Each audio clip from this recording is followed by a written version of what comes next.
back on TNF Nightcap to break down tonight's game in only way that she knows how to do it. Very funny. Nikki Glaser, ladies and gentlemen, late hits. Take it away, sister. Thank you, Carissa. It is so great to be back on my favorite streaming platform that also delivered me Milk Duds and Monistat this morning. I need them both.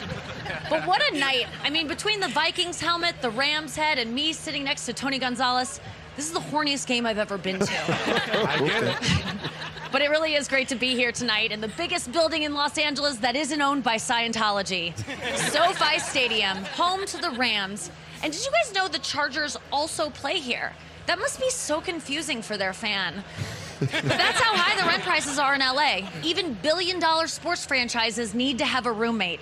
But it was Los Angeles versus Minnesota. Two places where the people's faces are frozen for totally different reasons. And it was a clash of the two of the NFL's youngest head coaches, Kevin O'Connell and Sean McVay. Kevin O'Connell is a true millennial. So apparently, when he was found out the game was in LA, he was like, wait, the city from Entourage? Is Turtle gonna be there? It's true. Both coaches are in their late 30s, just like Carissa and I. Right, girl? Oh, no. Just like us, me and you, girl, in our 30s forever and ever for the rest of our lives. Don't look it up. Ever. Don't look it up. The Vikings really needed the win tonight after a loss to Detroit that was harder to swallow than the water in Michigan. But the Rams needed this win even more. And they finally had all of their offensive weapons back in Cooper Kupp, Puka Nacua, and Tutu Atwell, which I learned are the names of wide receivers and not characters from Trolls World Tour. Anyway, the game started out great for the Vikings, led by frequently discarded quarterback Sam Darnold. That's right, Sam Darnold. Position, quarterback. Vibe, nickelback. Hobby, hacky sack. Store, Nordstrom rack.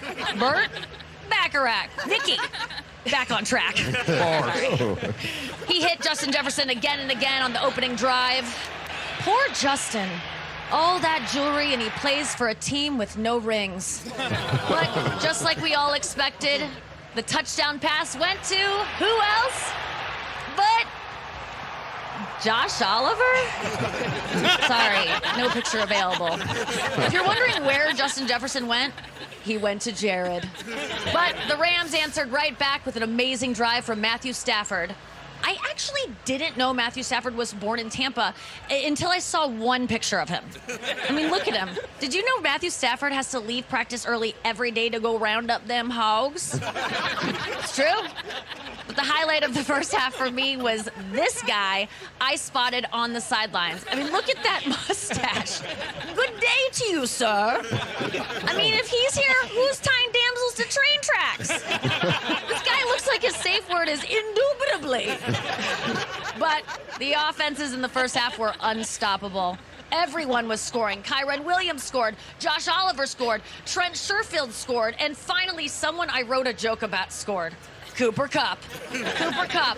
Cooper Kupp sounds like a trophy you win at a beer pong tournament. And he looks like Jake Paul after he fights Mike Tyson. Honestly, I'm just happy the oldest brother from Home Improvement is doing so well. For you, Brad. But in the second half, the defense showed up so we could all look at our phones. And when I looked back up, the Rams won 30-20. And that brings me to tonight's player of the game, which is Rams backup quarterback Jimmy Garoppolo. God, he is so hot. I don't know who the hottest guy in the stadium is. I mean, between Tony and Jimmy, it's a real SoFi's choice. Now, Jimmy didn't throw a single pass, but he's definitely brought me to completion. And yeah, maybe Jimmy's gonna ride that bench for the rest of his career, but I want to be that bench.